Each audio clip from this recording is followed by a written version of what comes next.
Today we're talking about fracking, or shale development. It's fast become one of the most important issues our state is facing. With all the stories out there, some people were surprised that we allowed fracking on our land. I never thought that fracking would be cool. I still don't think fracking is cool. Fracking is forecast to create nearly 300,000 jobs in the next 4 years. Lots of noise, lots of lights, odors, dust. It's harmful to people's daily lives. Let's find a way to use fracking and embrace the technology.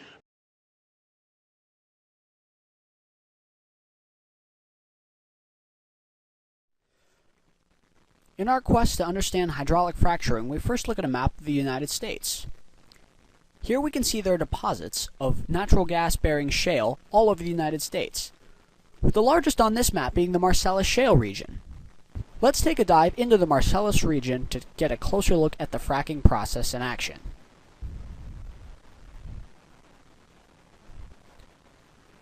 Here we can see a rough diagram that breaks down the general processes involved with hydraulic fracturing.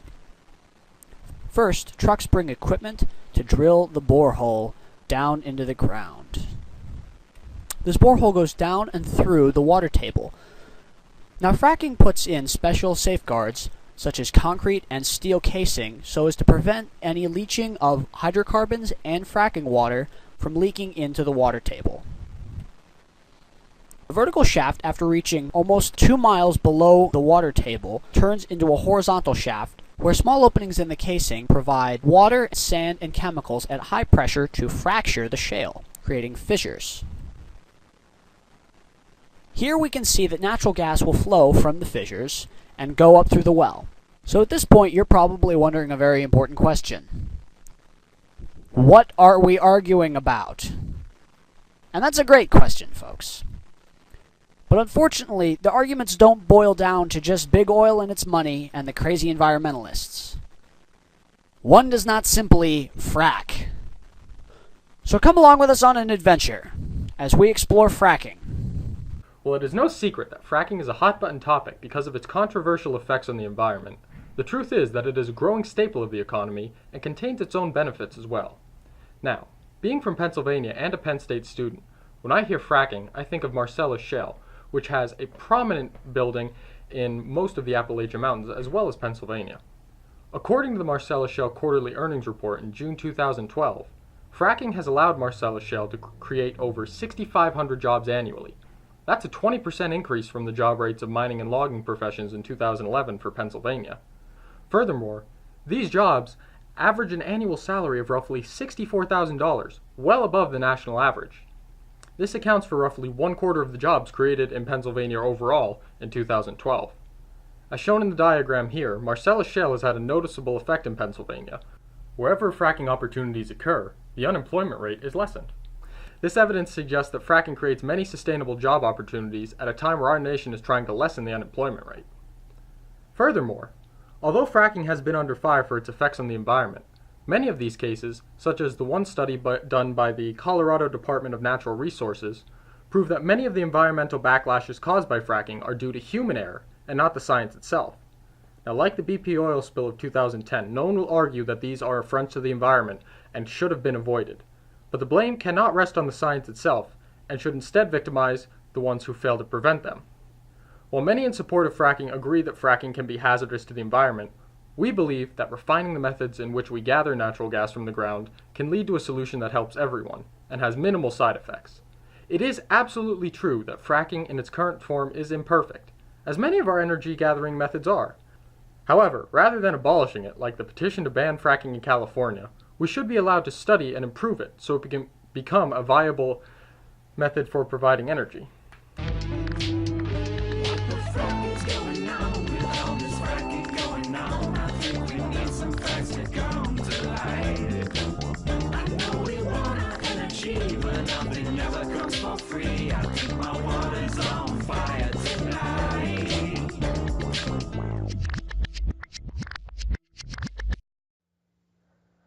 Although it is hard to dispute that hydraulic fracturing has important economic benefits, many will argue that the financial gains caused by fracking far from outweigh the potential harm to the environment that could arise. As a relatively new process, the dangers of fracking haven't completely been determined, and its ecological impacts haven't been properly analyzed. The amount of water, up to 140 billion gallons in 2010, used in fracking is definitely not good for the environment. The chemicals used in fracking fluid are dangerous and volatile. Although less than 2% of the fluid is composed of chemicals, many of these are known to be toxic to humans and wildlife. The chemicals used in fracking vary from the hazardous to the extremely toxic and carcinogenic, such as benzol or formic acid. The companies using fracking say nothing about the precise composition of the chemical mixture. But it is known that there are about 700 different chemical agents which can be used in the process. The most controversial aspect of fracking is the effect it could have on the water supply of homeowners near fracturing wells. Although fracking companies insist that their drilling is more than far enough below groundwater wells, it has been reported that methane concentrations are up to 17 times higher in drinking water wells near fracturing sites. The 2010 documentary Gasland by Josh Fox cites dozens of cases of people experiencing severe water contamination immediately after fracking was implemented in a nearby area. Horror stories of lighting people's sink water on fire and homeowners being in constant fear of an underground gas explosion are not uncommon throughout these regions. Their post-fracking test, their own, the methane tested 0.01 milligrams per liter, and since July of 2010 it has tested as high as 64 milligrams. So obviously something has changed. The difficulty of environmentalists in attaining undisputable proof that fracking directly causes water contamination has allowed fracking companies to continue their extraction of natural gas with little political opposition. Many question if this innocent until proven guilty philosophy is worth the risk of disease, and even human life. With more than 1,000 documented cases of water contamination next to areas of gas drilling, and incidents of sensory, respiratory, and neurological damage, would you want to take that risk for a slightly cheaper energy bill every month? After examining both sides of fracking, we can see why this controversy is incredibly volatile. Weighing the potential benefits as well as the ecological concerns of fracking yields an unclear result. Although it does not look like fracking will be abolished anytime soon, environmentalists and demonstrators alike are pushing for new legislation regarding its regulation, and it seems to be effective. It is evident from our research that pro and anti-fracking arguments don't always match up.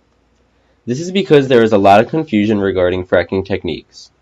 Current legislation allows for loopholes for fracking companies. For example, the Safe Drinking Water Act, which regulates the injection of chemicals into the ground, specifically excludes fracking from government supervision as long as diesel fuel is not used in the process. Also, the government does not currently require fracking companies to disclose the chemicals used in their fracking fluid. These political outs are only preventing citizens from making educated decisions about the possible dangers of fracking. The Fracturing Responsibility and Awareness of Chemicals Act, or FRAC Act, would require fracking companies to list the chemicals used in their fracking fluid. Also, the act would put fracking under the regulation of the Safe Water Drinking Act. Overall, the FRAC Act would make fracking safer and more environmentally friendly while providing peace of mind to landowners near fracking sites. Overall, fracking can be the answer to many of our energy problems. As a developing technology, it is expected there will be problems and glitches along the way. Serious changes will need to be made in fracking safety and government regulation in order to satisfy concerned landowners and environmentalists. It is evident that compromises on both sides will be necessary if fracking is to become a viable, enduring energy source in the future.